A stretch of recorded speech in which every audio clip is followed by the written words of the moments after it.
Hey everybody, Tim McCormick. I am a dream designer with My Mickey Vacation Travel, and I'm excited to be doing my first Facebook Live question and answer session. So we had a couple of technical difficulties when I first started, so I apologize. I'm a couple minutes late here, but hopefully we got those kinks worked out, and we can get on with talking about Disney. So first and foremost, I want to introduce myself a little bit. Like I said, my name is Tim. I am fortunate enough to have partnered with My Mickey Vacation Travel and to be a dream designer where I get to plan vacations and trips for others to Disney World and Disneyland, the Disney Cruise Line, and then the Adventures by Disney. Let's see, I am an annual pass holder, and I live in the city of St. Louis, Missouri. And a lot of people think, okay, well, you live in the city of St. Louis, you know, several hours from Florida and Orlando area. You know, why do you have an annual pass? And it's really because I love Disney. I get down there. I'm fortunate to get down there frequently enough to where an annual pass works to my benefit. And that's something that we can discuss. But on average, I get down to Florida about every other month, and I've been down there 3 times this year. My next trip is in about 3 weeks, and I just absolutely love going down and spending time in the parks. I am the father of 5. My wife and I spent our honeymoon at Disney World. We did our newest son is named after Walt Disney, and we did his baby gender reveal down there as well. Let's see, we've bought into Disney's Vacation Club, so we are DVC members also. That has not changed how we vacation exactly. It has given us other experiences, but we still love going down and staying at the resorts and staying on property and vacationing that way as well. I've made dozens of trips to Disney. I know the parks inside and out. I've stayed at well over a dozen different resorts, eaten at over 75 different restaurants. I love it. And I'm fortunate enough that my wife, when we went on our honeymoon, that she fell in love with Disney as well and shares the same passion as I do. And so that's why I decided to partner up and become a dream designer to help others and to try and share some of that passion with others and plan their magical trips as well. So, like I said, this is the first of hopefully many Facebook Live events and question and answer sessions that I am going to hold. As of right now, I'm planning on doing these every Sunday night, same time, same web page, and we'll touch on different topics. Of course, we'll discuss anything and answer any questions anybody has.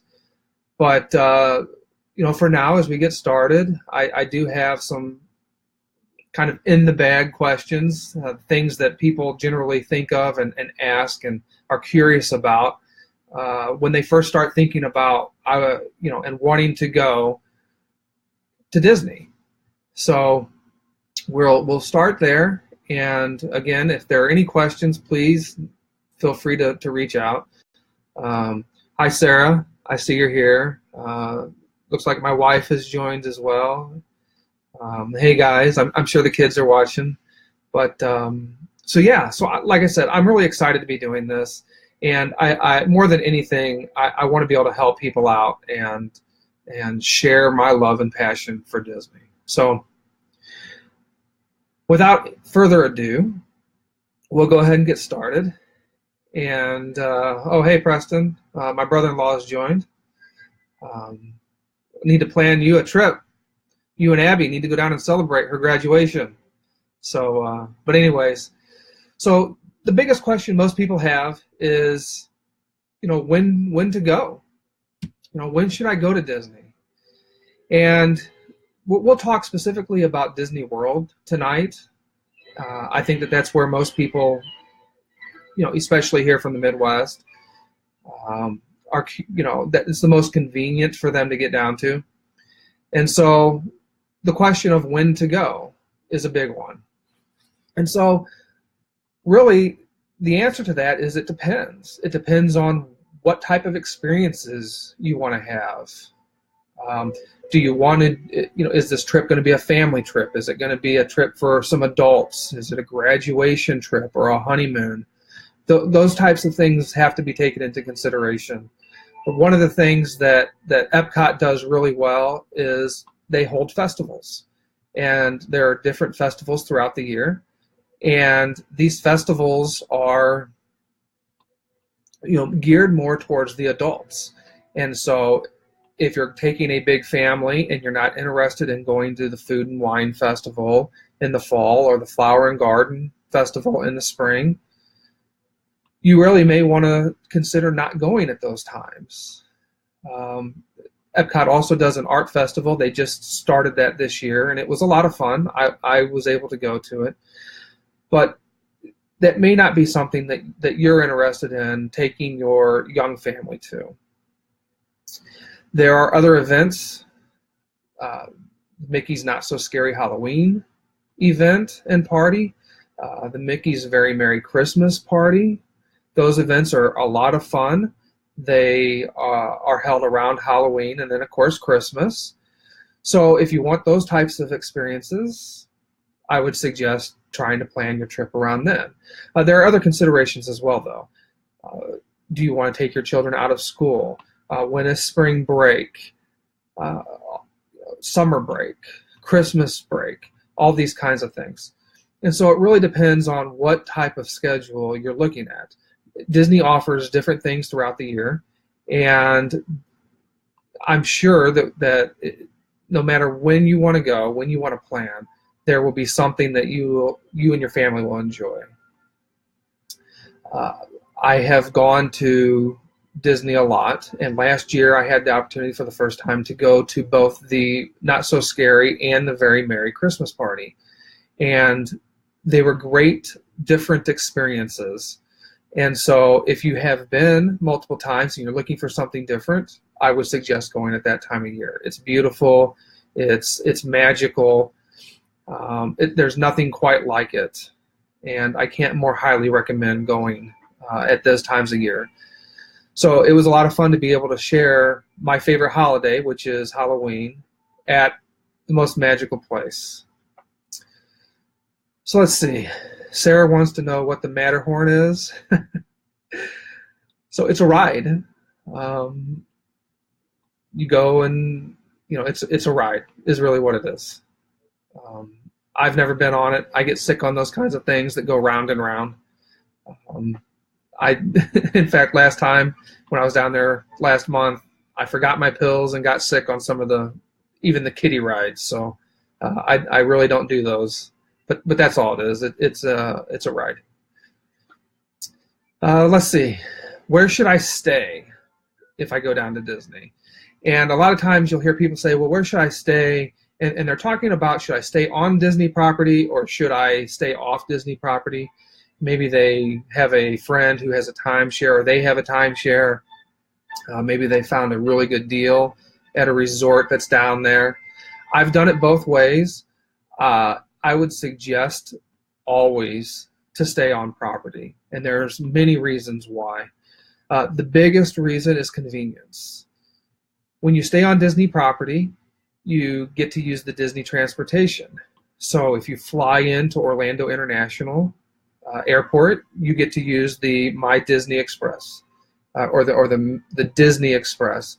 It's free transportation that takes you from the airport to your resort. They take care of your luggage. And then they also take you when your trip is over back to the airport. It's included in the cost of the trip.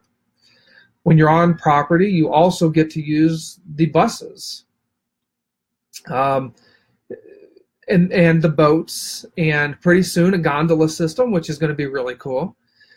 But that transportation takes you from your resort to the park or to Disney Springs.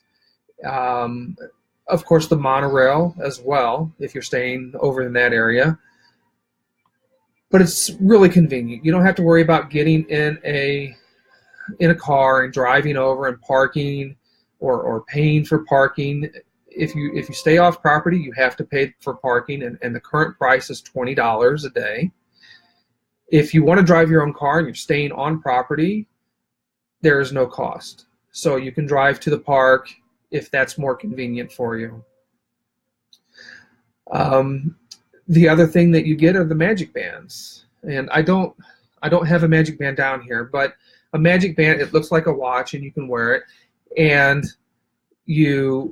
it's used for your room key. It's used to make charges against your room as well. And it's really convenient. So everybody in your party would have a magic band. It's also really convenient if you have little kids and they get lost. Disney can help find the little kiddos if as long as they're wearing their magic band. So there's a little bit of security in there as well. One other thing is that Disney does their extra magic hours, and they have, if you're staying on property, these are extra hours. They're extended beyond the normal park hours for guests who stay on property. And so they maybe with the new opening of Pandora, what they're doing is they have the park in that area open until 1 a.m. for the guests staying on property. So the park in essence closes at 11, but if you're staying on property from 11 until 1 a.m., you can go over to Pandora and you can get on the rides. So there's less lines, less people in the park, and you get into onto these attractions much faster. So Preston asked, what restaurant would someone eat at first? And so, like a lot of the other things, it depends on where you want to, what kind of experience you're looking for. For me, one of the best places and places I recommend to people is a place like Chef Mickey's. And the reason I recommend Chef Mickey's is it's a buffet, and the food is, normal, good buffet food, but it's the experience. To start the trip off, go over to Chef Mickey's. You do breakfast, and all of the characters come by, and it kind of gets you excited for the trip. You get to see Pluto and Goofy and Mickey and Minnie,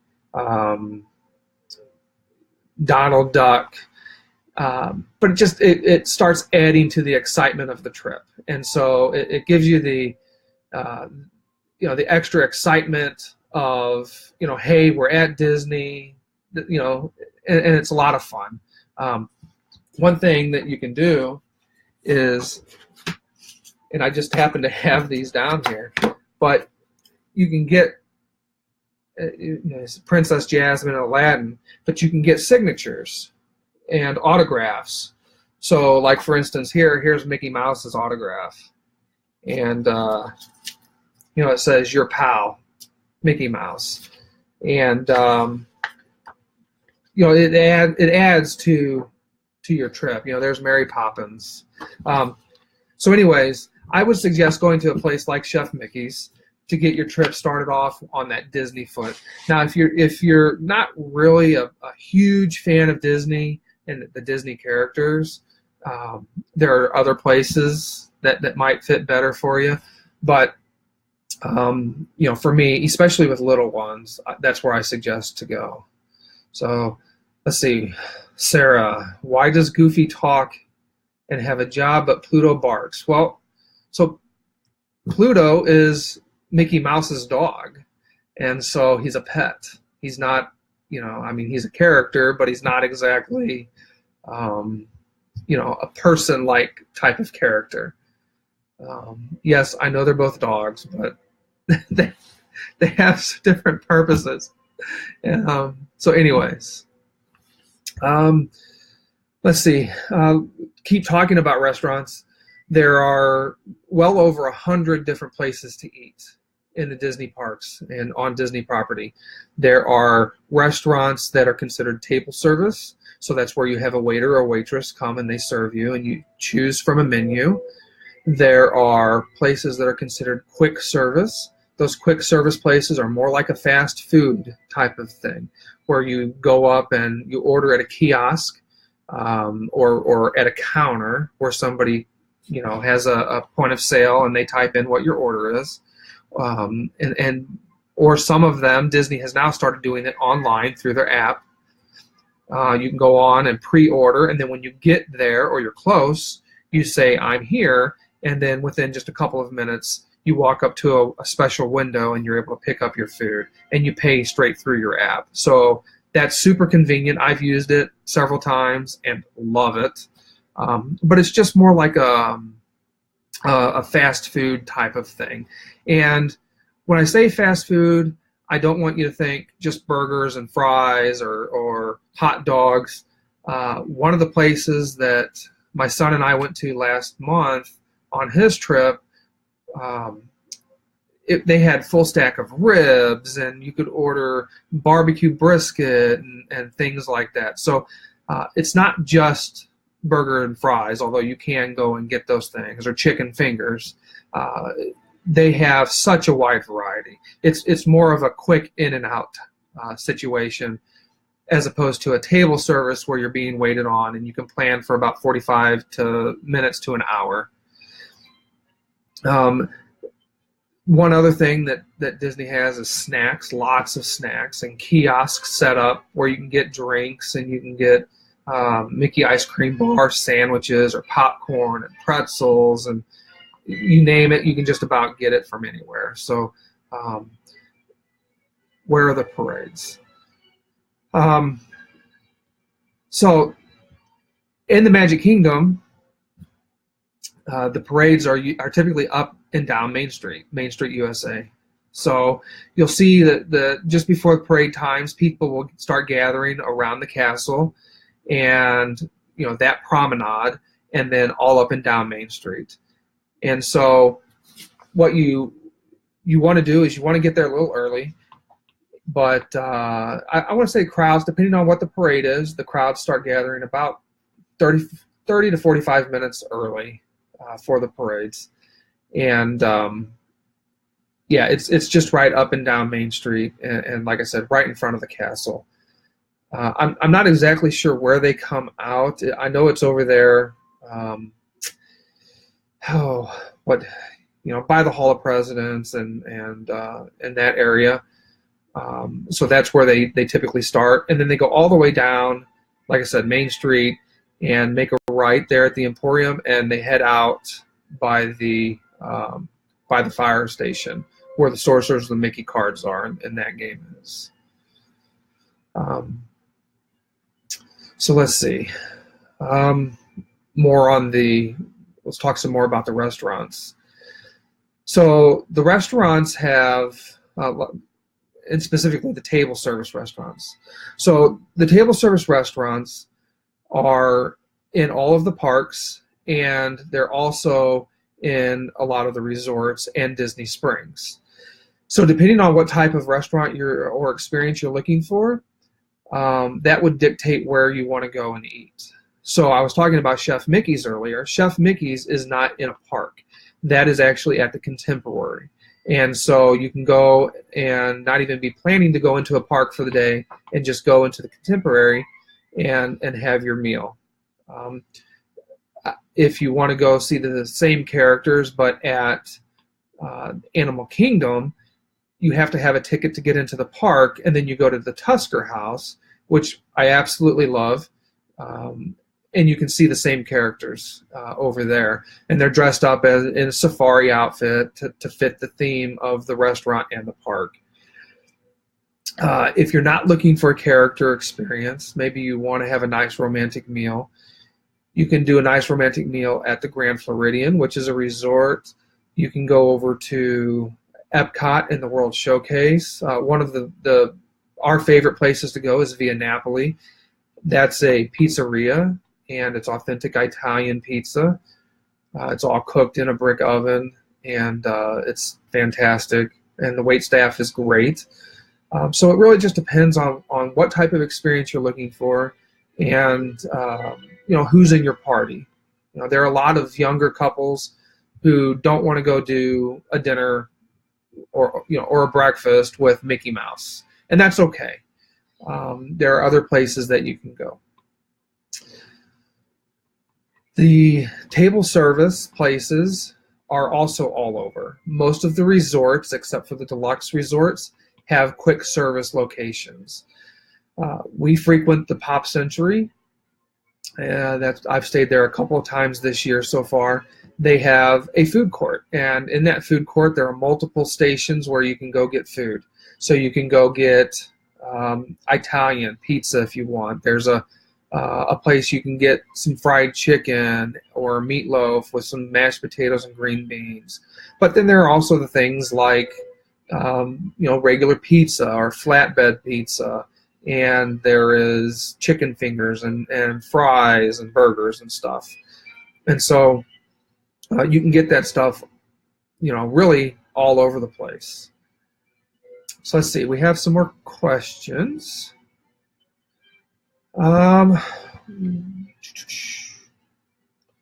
Carter, hey Carter, wants to know which park has the most roller coasters.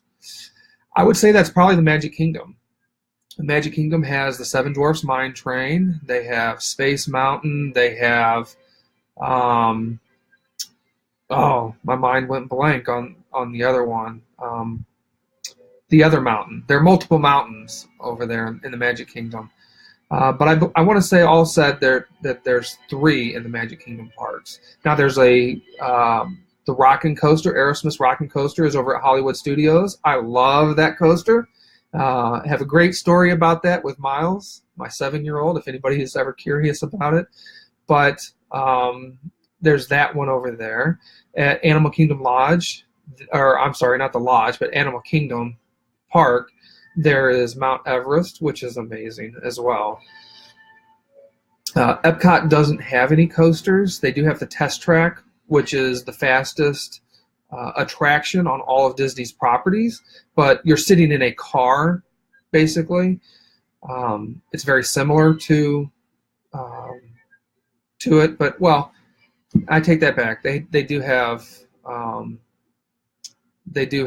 Mission Earth. So those are, I tend to forget about those because I get sick on them, but they do have those as well. So let's see. Sarah wants to know about the fireworks. Yes, so there are fireworks nightly, and they have fireworks at all of the parks. The biggest one is the Happily Ever After, which is there at the Magic Kingdom. You can see those fireworks from the Contemporary or from Bay Lake Tower. Those are the closest vantage points. You can also see them from the Grand Floridian and the Polynesian. And of course, that depends on which rooms you're staying in. If you're closer to the ground on the backside, you're not going to see them. But there are views available that specifically to see the fireworks. There are fireworks, like I said, at all of the different parks. But to my knowledge, you can't see the fireworks from those parks from any of the other resorts. I know when we stayed at the Boardwalk, we tried to see the fireworks from Epcot, and it was just a little too far away. You could see the flashes of light, but you really couldn't see the actual fireworks themselves. Let's see. A question I get asked a lot, and I used to ask myself, is, why should I use an agent or a dream designer to plan my trip? And, the real reason is that there are so many parts to Disney. So many different things to do, so many different things to see and places to go. Like I said, there's over 25 different resorts to stay at. There are the 4 main parks that Disney has. That doesn't include Disney Springs. That doesn't include going to the 2 water parks, Typhoon Lagoon and Blizzard Beach. That doesn't include, going golf and playing on the golf courses, the championship caliber golf courses, or ESPN, and checking out, Atlanta Braves spring training, let's say. There are so many different things to do at Disney, and so many different experiences that you can have. Even somebody that has gone multiple times can experience something new and something that they haven't done before. And so, what I tell people is that, by using somebody like myself and having somebody that's been a lot and is a dream designer, somebody that does this specifically, does the planning, we can take the pressure off of worrying about all of those first-time things and making sure that you're trying to fit everything in and worrying about, oh, did I forget to make my reservations for my fast passes? Did I forget to get that extra advanced dining reservation? Am I going to be in the right spot for the fireworks? And did I get the right room? And all of those kinds of things. I take the pressure off of you so that you can just concentrate and worry about making the memories that you want to make and have with your family.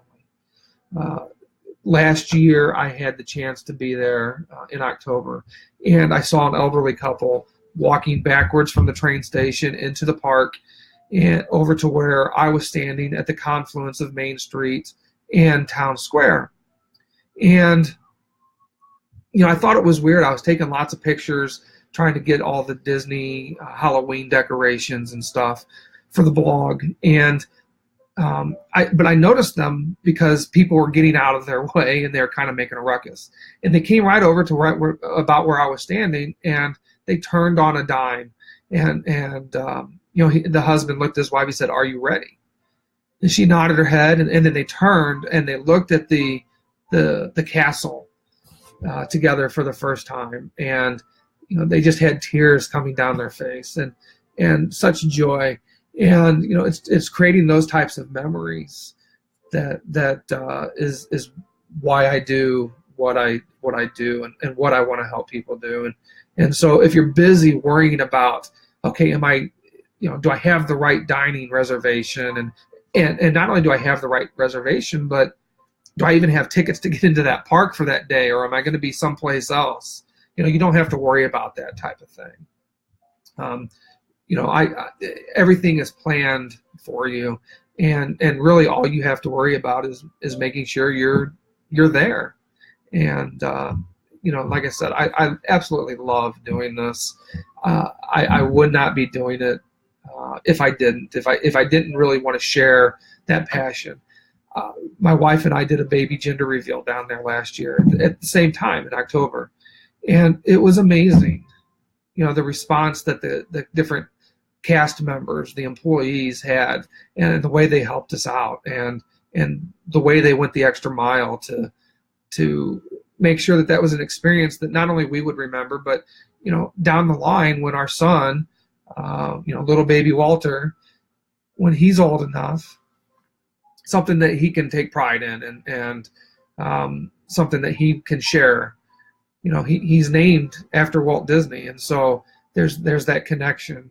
And it really is a special thing that we were able to do for him and share with him. And so creating those memories with my family, it's priceless. So that's why I do this, and I want to help others out. Carter, do they have a petting zoo? They do not have a petting zoo, but they do at the Animal Kingdom. It's not called a petting zoo, shall we say, but there is an area where you can go over and play with some animals at the Animal Kingdom, the park. There is a safari that you can go on where you can see giraffes and elephants and lions and hyenas and crocodiles, and it's a lot of fun. It's something that my wife and I enjoy doing. She loves animals as much as you, Carter. So it's a great experience to go over and see things that up close that you don't get to see very often as well. So let's see. Sarah wants to know if magic bands cost extra. They do not. If you're staying on property, what we will do is we will book your vacation and make it so that when you stay on property 30 days out, you go in, or prior to 30 days out, you go in and you select your magic bands for everybody in your party. And you get to pick the color, and you get to put your name on it. And what happens is Disney sends them to you. I want to say they mail them about 20 days before your departure date.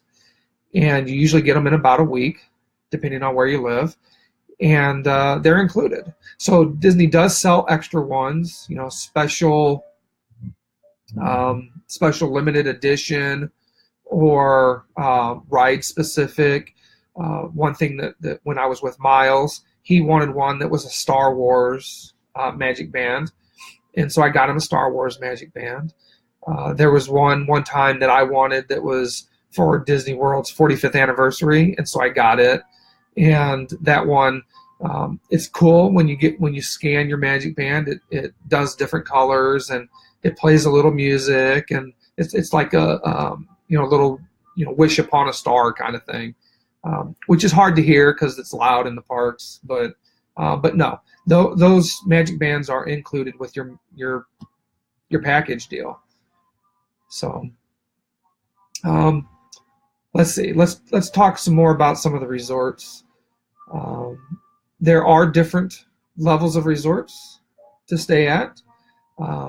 They range in price and experience and occupancy. So depending on the size of your family, but you have the deluxe resorts. You have the moderate resorts.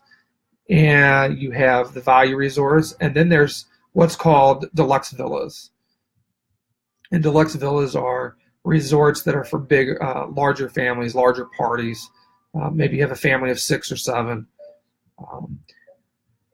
So the deluxe resorts, most of those are going to be in the Epcot area with easy access to Epcot and Hollywood Studios, as well as the Magic Kingdom area, or what's known as the monorail loop. So the Contemporary, which we talked about earlier, that's the one where the monorail goes through it, and is really cool and fun. It's also where Chef Mickey's is, that we were talking about.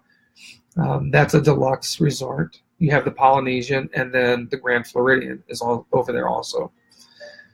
They're beautiful resorts. My wife and I were privileged last year to be able to stay in the Boardwalk, which is over in the Epcot area, and we could walk within 5 minutes into Epcot in the World Showcase.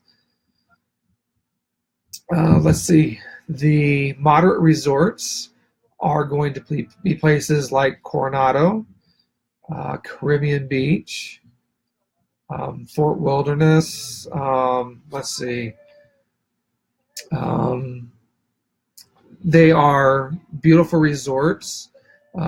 Maybe you want to stay someplace that is, has a different feel to it. Okay, so, and what I mean by that is the Coronado Springs is more of a Southwest Spanish, influenced type of place.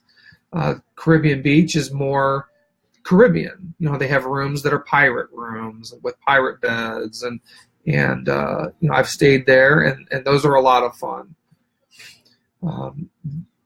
The value resorts are going to be the best price point. Those include the Pop Century, a place that I'd like to stay. It's a lot of fun.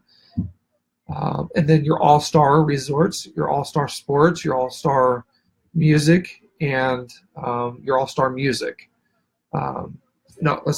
Movies, music, and sports. They're a lot of fun as well. They also have the Art of Animation, which has family suites. So if you have a family of 6, you can stay there as well, and it is considered a value. All of the resorts have the same free transportation and amenities, the extra magic hours, the magic bands, access to the parks. It just depends on which types of places you want to, what type of experience you're looking for. Let's see. Sarah wants to know which resort has the best pool. So the pools at Disney are awesome. They really are. All of the pools are heated, so you can swim year round. The best pool, in my opinion, is that's hard. I really liked the pool at the Caribbean Beach. It was themed with a pirate ship and was a lot of fun. Probably the best one is going to be, man, this is hard. The boardwalk one is nice, but there's a big giant clown, and it scares a lot of people because you go down a slide through a clown's mouth. Grand Floridian's really nice. I don't know. That's a good question, Sarah. There's so many good ones. Yeah, I don't know. That's an excellent question because like I said, each one's themed a little differently. Over at the Pop Century, they've got the Hippity Dippity pool, which is really nice and kind of quaint and quiet. There's a pool that looks like a computer. So yeah, that it's really objective. I don't know. The Grand Floridian for me probably is the best, though. The more I think about it. Let's see. Live music acts that perform there in a residency. So no, they're not. Hey, John. Thanks for joining. So one of the cool things that they do have is there's a dueling piano bar on the boardwalk, over on the Boardwalk Resort. And you don't have to stay at the Boardwalk Resort to go over there. Anybody can go over there. It's a lot of fun. There's lots of different activities and performers. It's supposed to mimic the New Jersey type of atmosphere. But there's a dueling piano bar in there, and it's a lot of fun. There is a cover charge to get in, but it's amazing to go over there. Disney does have other acts throughout the year that come and perform. So a lot of times you'll have performances over in Epcot at the American Pavilion, where they bring in different performers. One thing that they started doing is they brought a live orchestra in, a full orchestra over at Hollywood Studios, and they're performing the music of Pixar. And I took Eli last month, and it was so cool because they've got an orchestra playing the songs that you hear from the movies, and the characters will come out and they'll talk to the crowd and do different things, and it was really cool to put the music with the live characters all together. So they do different things like that all throughout the year. At Christmas, they do Christmas stuff. One other thing at Disney Springs. And Disney Springs, if you guys don't know, is a giant, it's free to go, but it's like a giant outdoor mall. And so there's shops and there's food and there's entertainment and things over there. But they have it's a traveling piano. And so they sit at this piano, and it's on a remote control, and I don't know who controls it, but they sing and they play and they just kind of go all over. And the performers that they hire are really, really good. They really are high quality people. So let's see. Sarah wants a pool where she can swim and drink cocktails. That's all of them. You can do that at all of the pools. So don't worry. If cocktails are your thing, then Disney has you covered. They really do. And you can nap over there. So let's see. More about the resorts. I have stayed at all of the levels of resorts, so if you have questions, please feel free to let me know. The Deluxe Resort, those rooms are slightly bigger than the rooms, at a value resorts. One thing that, but they're themed differently. So, for instance, at the Deluxe, and this is a perfect leadway into what Sarah's asking. At the Deluxe, the beds were queen size beds, and the value, they're doubles. And the reason for that is the space. You can also get, a single bed in those rooms. So if it's just you and your husband, or you and your son or whatever, you can do that. But the size of the rooms and the size of the beds are the biggest differences. The theming is going to be a little bit different. The theming at the deluxe resorts is not going to be as much Disney themed. So you'll have, or I should maybe say, classically Disney themed. So our room in the boardwalk, it had a beautiful lamp, and it was Mickey Mouse holding, the lamp shade. Okay. So it wasn't cartoony, but maybe over at the Art of Animation, it's more cartoony because it's animation. They're sharing the art of Disney with everyone, and so I would say it's geared a little bit more towards the younger crowd or the kids, so they get the excitement of being with their favorite characters.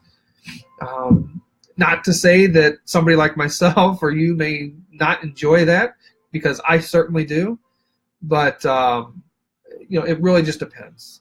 When my wife and I went on our honeymoon, we wanted to stay at some place that made it feel more honeymoony, more romantic, shall we say. Let's see. The moderate resorts are a mix of in between. You can get rooms both ways. Bigger rooms, you can get queen beds in there. It just really depends on, like I said, what type of trip you're looking for. I like to try and do different resorts each time I go, just so I can get the different experiences. So that does make a difference in where I stay and why I stay where I do. My trip in September, I'm staying at a deluxe resort again, but it's for the different experiences. So let's see. That's really the stuff I wanted to touch on. Please feel free to reach out if you have any questions at all. I'd love to hear from you. It's easy to get a hold of me. I can be reached on my cell, either through calling me or texting me. And even if you're not planning on booking a trip and you want to send something, send me a text. I love to talk about it. And so that number is 636-627-8187. And like I said, reach out, even if you just have a question, even if you're just curious, I don't feel like you're going to waste my time, because you're not. I love talking about this stuff. This is enjoyment for me. It really, truly is. The other way you can reach me is through email, and that's tim.mccormick@mymickeyvacation.com. And, so if you have lots of questions that you'd rather type up in an email, go ahead and send it that way, and I'll get back to you, and answer as many of them as possible. And so please, like I said, don't feel like if you have a question you can't ask, or I'm, Tim's going to be too busy or whatever. No, please reach out. And if you know anybody that is planning a trip or thinking about it, if you would, maybe pass my information along. I just started, I had to go through a lot of training to get here. I had to go through Disney's College of Knowledge, which was pretty involved, and I had to become certified and all of that. This process has been going on for a while, and I've had to kind of keep it quiet. A few members of my family have known, people that I needed their support from. But if you know of anybody, please pass my information on to them. I don't have business cards just yet. Those will be coming soon. Like I said, I had to go through all this other stuff first and make sure I passed and graduated before they were ordered. But yes, like I said, I love helping people out, and so please feel free to reach out with any questions that you may have. So I want to thank everybody who joined and asked questions, and if you didn't get a chance to ask questions, shoot me a text or email, and I'd love to hear from you. So I'm going to try and do this again next week. We're going to try and make this like a Sunday night kind of thing. You know, Walt used to do the Sunday evening on ABC family movies kind of thing, you know, the My World of Disney. You know, I am not Walt by any stretch of the imagination, but I'd like to make this a weekly kind of thing where I can answer questions and help you guys out as much as possible. So until next time, thank you very much, and I hope you have a magical week. Bye, guys.